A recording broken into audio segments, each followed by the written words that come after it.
আসসালামু আলাইকুম। যারা প্রবাসে থাকেন, যারা বিদেশে কাজের জন্য আসছেন, তাদের কাছে অবশ্যই এই কার্ডটি রয়েছে। অনেকের কাছে আবার কপি রয়েছে, মানে অনলাইন যে কপিটা সেটা রয়েছে। এখন মূল কথা হচ্ছে, আমাকে 4 জন কমেন্ট করেছে এই কার্ডটি হেরে গেছে, আমার কাছে নেই, এটা হেরে গেছে। এখন কোথা থেকে আবার পাবো আমি এটা? এটা অরিজিনাল যদি আপনার কাছ থেকে হারিয়ে যায় তাহলে পাওয়াটা কঠিন হবে, কিন্তু আপনি অনলাইন কপিটা পাবেন, যেটা অনলাইনে আছে সেটা আপনি নিজে বের করতে পারবেন।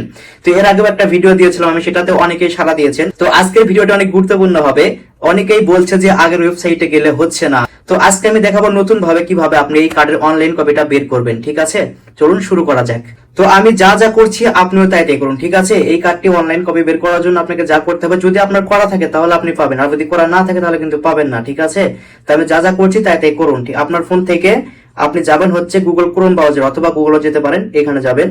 যাওয়ার পরে আপনাকে উপরে লিখতে হবে হচ্ছে আমি প্রবাসী।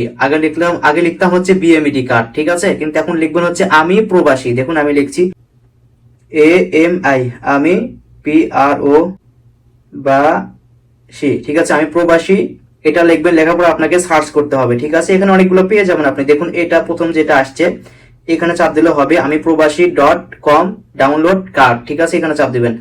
চাপ দেওয়ার পর একটু সময় নেবে, যদি নেট ভালো হয় তাড়াতাড়ি চলে আসবে। দেখুন চলে আসছে কিন্তু আমার সামনে কাঙ্ক্ষিত ওয়েবসাইটটি, যেখান থেকে আমরা সহজে এই কার্ডটাকে বের করতে পারবো। ঠিক আছে, দেখুন এখানে আপনাকে কি বলতেছে একটু আগে বুঝিয়ে বলে আমি ভালো করে। এরকম দেখাবে। এখান থেকে কি করতে হবে, আপনাকে এখানে দিতে হবে হচ্ছে আপনার পাসপোর্ট নাম্বার। আপনি যেই পাসপোর্ট দিয়ে বিদেশে এসেছেন, বা যেই পাসপোর্ট নাম্বার দিয়ে এই কার্ডটা দেশে থাকতে করেছিলেন, সেই নাম্বারটা, সেই পাসপোর্ট নাম্বারে আপনার এখানে দিতে হবে। ঠিক আছে, এখানে পাসপোর্ট নাম্বার দেওয়ার পরে আপনাকে যা করতে হবে, এখানে দেখুন একটা ক্যাপচা আছে, এই যে ক্যাপচাটা এখানে বসিয়ে দিতে হবে। ঠিক আছে, এখানে বসিয়ে দিতে হবে এই ফাঁকা জায়গার মধ্যে। ঠিক আছে, দেওয়ার পরে এখান থেকে সার্চ বিএমইডি কার্ড, আমি আমার পাসপোর্ট নাম্বারটা এখানে দিচ্ছি। দেখুন A021142।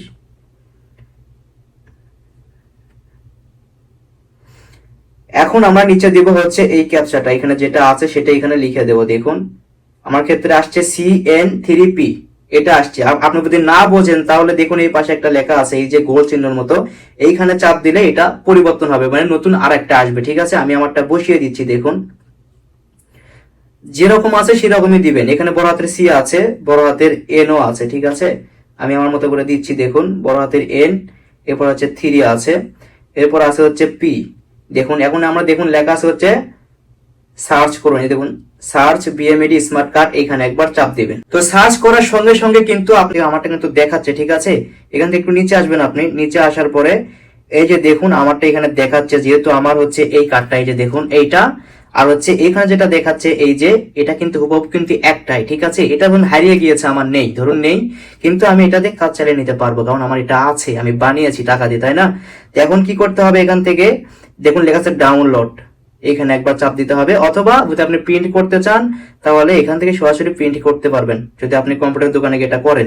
আর যদি আপনি ডাউনলোড করে আপনার ফোনে রাখতে চান তাহলে এখান থেকে ডাউনলোড করে নেবেন। ঠিক আছে, এখানে একবার চাপ দিলে কিন্তু এটা ডাউনলোড হয়ে যাবে আপনার ফোনের মধ্যে, পিডিএফ হিসেবে ডাউনলোড হয়ে যাবে। দেখুন এটা হচ্ছে আমার।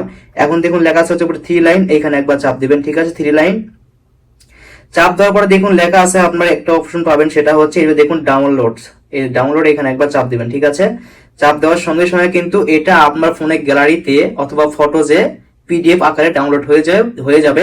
পরবর্তীতে আপনি এটা ব্যবহার করতে পারবেন যে কোনো কাজে। যদি ভিডিওটা ভালো লেগে থাকে তাহলে অবশ্যই চ্যানেলটাকে সাবস্ক্রাইব করুন, অন্যকে শেয়ার করে দিন। সবাই ভালো থাকুন, আবার দেখা হবে নতুন আর একটা ভিডিও নিয়ে। আল্লাহ হাফেজ।